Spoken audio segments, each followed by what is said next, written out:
Shut up and sit down.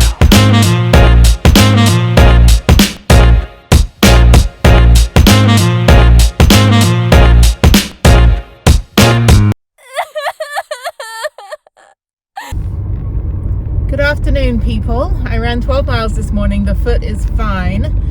And now I'm heading out to Prudence. I have to go out there at least once a week. I need to basically pour out the, the dehumidifier, water, kind of just go out there and like clean her and just make sure that she's, healthy and good.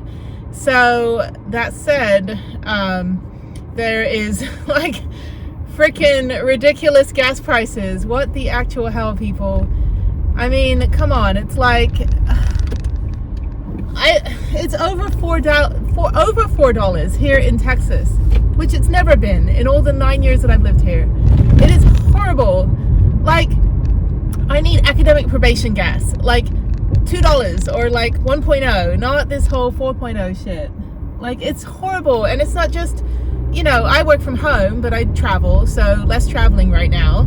But then people that went back to work because no pandemic now, and so, I mean, there is a pandemic, but everyone went back to work, and now it's costing them more money to go to work, and nobody's getting raises, which is what hyperinflation ends up doing, is you need to earn more money to pay for the cost of the economy, and then it just spirals out of control. So, oh my God. So anyway, it doesn't affect me too much. I mean, this car that I'm in gets like 40 miles to the gallon. So during the pandemic, I was getting like 3 weeks to the gallon, which was great. But right now it's just, I'm just 30, 40 miles out from my house is where Prudence is. And then I just drive back. So it's about an 80-mile round trip, which is normal for Houston. And so that's fine. I mean, I can do that once a week, and I still only have to fill up once a month. So that's good for me. But in terms of traveling, I am going to just take Prudence out to Stephen F. Austin State Park again, since it's only about 30 minutes away from where she lives. So that's really great. That I am fortunate that I have a state park which I can go to for free with my state park pass. So I have the state park pass. I can go for free, hang out there for the day, and then just take her out and about. And there's a Home Depot a couple miles away, and there's a grocery store. So it's still pretty close to civilization. But any of these like epic road trips like I was doing last year that Facebook is reminding me of, like, remember when you like drove to Grand Canyon and Colorado? I'm like, no, that's never gonna happen. Which is fine. I mean, I canceled 2 trips last summer when I was hanging out with some friends in Austin. I didn't go to, like, I was gonna go to Georgia and go to Tennessee and kind of go see some friends, but it's super hot, so I just kind of canceled that and hung out on the lake in Austin all summer. But now it's just, oh my God, like, I mean, there's tons of cars on the road. Like, nobody cares. They just, don't spend money elsewhere, which is why this will be crippling to the economy. So thankfully, I don't ever really spend money anyway on stuff, like just on experiences. So things I can do with high gas prices, I can take Prudence out to the state park. I can do some things around Houston that I've been doing in the last year or so, like indoor rock climbing. I can ride my bike, I can do all that stuff. So there's a few activities that are essentially free. But for me to do any like epic road trips, I'm probably going to wait until maybe like September. And then since I have vacation time with work, since I am working, so I have to request it. So I think the end of September or beginning of September, after school starts, I think I will plan my like 2-week trip up to like the state parks in like Montana and South Dakota and Wyoming, and really kind of explore and kind of check those states off the list. But in the meantime, I'm just going to drive 100 miles a day in Houston. So it is like, it's about 600 miles to get from Houston to New Mexico. So I can do that in one day. I usually break it up over 2 days. But that trip, now I'm looking into like, what if I just buy a couple acres in New Mexico and just park my van there? Like, that's something I want to do. So I found the perfect land, but I don't have any money for that. So that's not going to happen for quite a while. I got a ton of other stuff to pay for. I still have custody court and things like that. All those headaches of making lawyers very, very rich. So unfortunately, buying 10 acres in Santa Fe, New Mexico is, so, you know, my birthday's coming up in November. If anybody would like to gift me 10 acres in Santa Fe, I would, you know, I say don't buy me flowers, buy me shiny things. You can buy me land. So, no, I don't think I've ever had anybody buy me something like that, obviously. But no, it'd be really nice to like have some land and I want to build like a container home or just a tiny home on the land, and then kind of like etch out a little mountain bike trail. And it's gorgeous. It's like where it's, you know, it's always been my happy place. I've always gone out to New Mexico and just rode my bike and hiked and, you know, enjoyed the clear blue sky and the crisp air. You know, you're 6,000, 7,000 feet up, so it's just really just, it's so pure and I love it. So that's kind of maybe my 2023 plan, is to find just a little plot of land, and that way I can just fly out on the weekends and work on building my tiny home and videotape it and stuff. And then that way I could set up like a hit camp for like other van lifers, or some kind of like place where they can park, because it is pretty close to like some of the rock climbing, which I really want to get more into rock climbing. Obviously with broken foot, my rock climbing shoe still doesn't even fit, so gotta wait for all the swelling to go down. But that's really what I want to do, is just kind of like have another build project, and something that I can do over a long period of time, kind of like Elsewhere and Barron are doing out in Colorado. But they've got like 40 acres, and they've you know, they've got a lot more time than I would have, so they can plan it out. And I think they're going to do like a concrete home. So if you haven't seen their channel, it's really cool. It's like, I found them because they were freezing cold in the winter, and I just felt like I just wanted to like give them some food and a hug. But I was like, oh, they're in the snow and they're in this little like little 13-foot trailer. So that's kind of how I got into watching them. But they've got a lot of really good research and insight that they've done into off-grid living. I could use solar panels. You know, the Santa Fe would create a well. So I just looked into it. I was bored last night, and I'm like, you know what? I'm going to look into getting some land and building a container home next year. So it would be metal, because you've got things like pack rats and snakes and stuff. So you need something pretty solid that will sustain, you know, people aren't going to, like, little creatures aren't going to like gnaw their way through the wall or anything.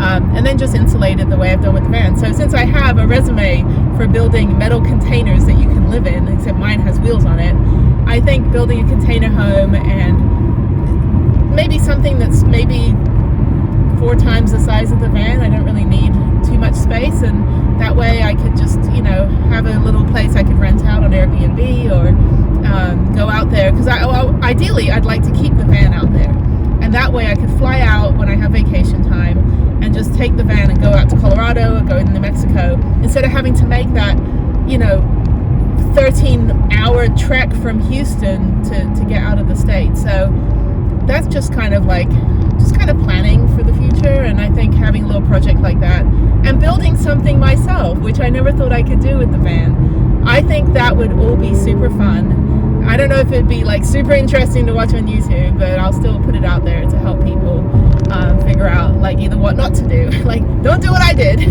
or figure out a way to, you know, I don't know, just crowdsourcing information. I mean, that's how we all get to do this lifestyle, is we just learn from each other. And I learned everything from YouTube. I have no idea how to put up insulation or lay flooring, but I watched YouTube for like a couple weeks and then figured it out. So that's kind of the plan. So I'm gonna just kind of put that on the back burner, and maybe that's the goal for like this time next year, is to be able to say, okay, I'm gonna buy some land, and 2023 will be my container home project. And then this year is probably going to be staying pretty close to town, just maybe go out to Austin on the weekends for the summer, have a place I can leave my van out there at my friend's house just in like Georgetown, so I can just park my van out there in the summer and then just drive the car out, go paddle boarding. So the idea is I just don't want to be spending, I mean, it's Jesus, $120 fill up my tank now in Prudence. It was $60 a month ago. Now it's $120. It's doubled. It's crazy. So I don't want to pay that much money when that extra $60 could pay for an experience. So, you know, you have to realize that sustainable travel isn't just how can I make money on the road. It's about how not to need money, how not to use money, and to make decisions that, yeah, you're going to have to offset the cost of your travel by maybe not traveling as much, maybe staying put for a little bit longer and finding activities or getting into activities that are free, getting out of your comfort zone. Maybe, you know, don't go to the gym every day, cancel your gym membership and go ride a bike around town. You know, there's different ways that you can adjust your lifestyle so that you don't have to be so dependent on making money and needing money. And the reason that I've been able to travel is that I have learned for 22 years how to travel without needing to constantly be working to pay for trips. Like, my trips are done in a way where I either don't need to pay as much, or I can barter, or I can work with people or travel with other people to offset the cost. So the key word with sustainable travel, and I'll do a whole video on this, but the key word is offset. Offset the cost of travel. There's people that do woofing where they live on a farm for, you know, one guy, this couple I met lived on a farm for 10 months, and they had all their, like, you know, could park for free. They had their food and water and drinks and everything, whatever, for free, and they worked like 10 hours a week, and then they could travel on the rest of the time. But they essentially didn't have to pay rent, and they didn't have to pay for food and sustenance, and there were solar panels, so they didn't have to pay for electricity, utilities, and they didn't need any money. And so they were able to do their jobs that made them less than their regular 9-to-5 they had when they were in sticks and bricks. But they didn't need to be forced to work so much or so hard because they didn't need as much of that money. I mean, you think about it, you work for a year, half of what you make goes to other people. Your rent, your bills, utilities, taxes. And so if you make, I don't know, like 100 grand a year, let's say, half of that you never see. So because you're paying for rent and utilities and, you know, electricity and all this stuff, when you start eliminating all of that, when you start getting rid of all of that stuff, then you don't need to get $100,000 a year job, which usually those jobs you're working a lot for other people. You can get a $50,000 a year job and have twice as much time and not have to work, and, you know, work half as much because you don't need to be so dependent on the money. And so when you start shifting that mindset, because I've had a lot to pay. I've had to pay lawyers for years for my custody cases, and just so my daughter and I could be safe and we could be in a good place. And this is the exponential cost of leaving a domestic violence relationship, is that it costs money to leave. Most people don't leave because they can't afford to. I did whatever I could. I put aside everything in the world that I ever needed to make sure that I could pay the right people to get me out of that situation. And those people are lawyers. And so made a lot of lawyers very, very rich. But with that said, over the last 9 years, I've been able to reduce the number of bills that I've had, the number of things that I've paid for, because I've always had to pay this looming cost over my head. Now that's, you know, just on a personal level, I made a choice not to make lawyers wealthy again. I made a choice at the end of 2020 that I was going to be, you know, focus on my daughter and I being strong and happy and healthy, and then eventually I'll go back into that court system. But during a pandemic, nothing was getting done, and I wasn't going to pay $10,000 a month for lawyers to do nothing, you know. So I walked away from it for a year, a little bit longer now, and I'm just going to focus on projects and sustainability and things that are long term, so that when this personal situation gets resolved, there is a amazing life and foundation for my daughter and I to grow and live in, and, you know, just be healed from whatever we've been through. And so that's my investment, and that's an investment of time and energy and money. So that's kind of why I built the van, was because being outdoors and being in nature and all of this stuff is very, very, very healing. And I needed it. I was injured from an assault. I was, you know, got my army injuries and disabilities, and I just emotionally going through a lockdown and a pandemic and quarantine and the isolation. And so I felt that being isolated at home versus being isolated in the middle of the Grand Canyon, like, it's just, they're night and day. They're two completely different emotional mindsets. And so I guess the moral of this story is that, you just don't be so concerned about working so much for everybody else just to pay everybody else. You can work for other people. I love my job. I love the job that I do. I work remotely, and the company I work for is in California, and it's a new job, and I love it. I love the people. It also gives me the ability to travel, and when I travel, I travel very, very efficiently, not frugally, but efficiently, where I'm not breaking the bank every time I'm leaving on the weekends. Now with the gas prices, it's a little different. I mean, now it's like, okay, well, I guess I can't go 400 miles in the van. That's going to cost me over $100 for a tank, maybe 2 fill-ups during that time. And, so I had to start doing the math. And I'm like, you know what, there's plenty to do and see, not too far from Houston.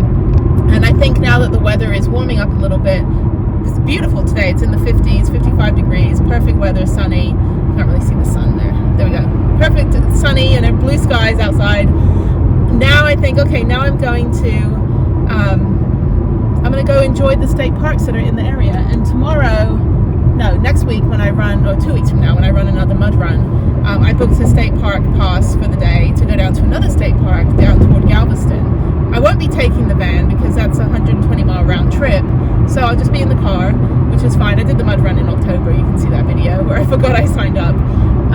But yeah, so I think what I'm going to do is just kind of enjoy the city for a little bit. I really didn't do much in Houston last year. I was gone as much as I could.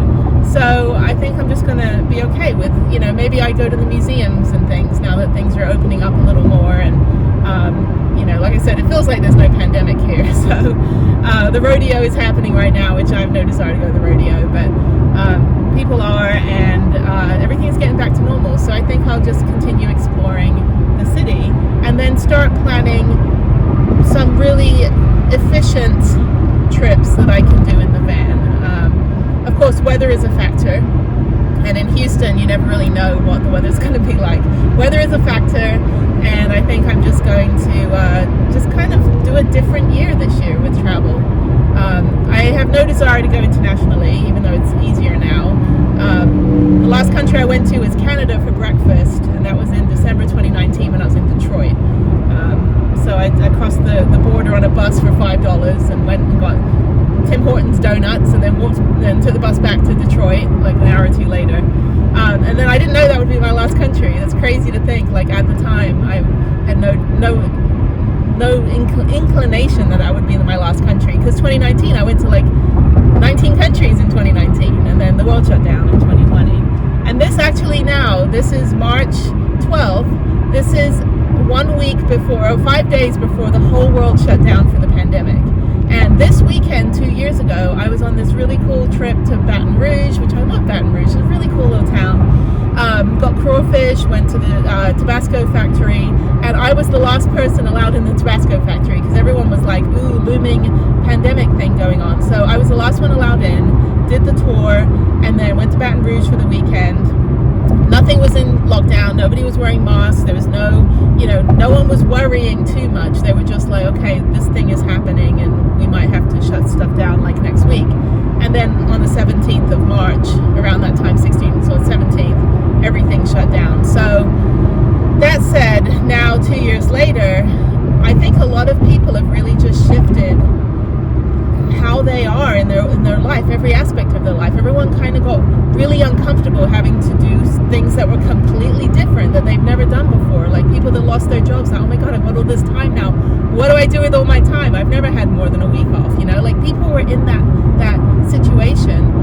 And now 2 years later, there's people that never went back to the office, people that never went back to a 9 to 5, people that created their own companies and their own endeavors and followed the dreams that they could never do because they were in corporate America, or because they had fear and worry of quitting your job and doing your Etsy shop full time was irresponsible, or you're not a valuable member of society because you're following your artsy dream and not working, stuck in a cubicle. That was what we had before the pandemic. Now everybody can be, everyone can be as creative as they want to be. I mean, I'm so just gushing with love for everybody that has been able to do exactly what they've always wanted to do. and realizing they can do it without needing all of the money they feared that they would need. Oh, I can't start my own business, I don't have any money, I can't afford to quit my job. That was us 2 years ago in the world. Now it's like, well, crap, I lost my job and cashed in my 401k and sold my house, and now I have all this time and I'm the happiest person in the world. I have friends that are just like that, where they're like, you know what, I didn't need all that stuff. It's been 30 years working for all that stuff and I don't need it. Now I'm the happiest person in the world. So for me, nothing really changed in terms of my job and my life during the pandemic. I just ended up adding more things to my life. I became a runner. I ran 12 miles this morning. I was never a runner 2 years ago. Could barely run 3 miles on the treadmill. Now I do 12 miles pretty much every day if I can, or 6 miles at least. And then, like, building the van, right? Never done that before. And then hiking and becoming a hiker and becoming an extreme mountain biker and learning how to rock climb, and all of this stuff I never did because I never felt I had the time, or I felt that my body wouldn't be able to do it because of my disabilities. All of that, pardon my French, is bullshit. Don't listen to yourself. This thing that's in your head, this brain that is just like wired to think one way, don't listen to it at all. If you see something on YouTube and go, oh, I'm envious of that person's life, you need to replace the word envy with something else. Not I'm envious, but I adore that life and I want to do things that I adore.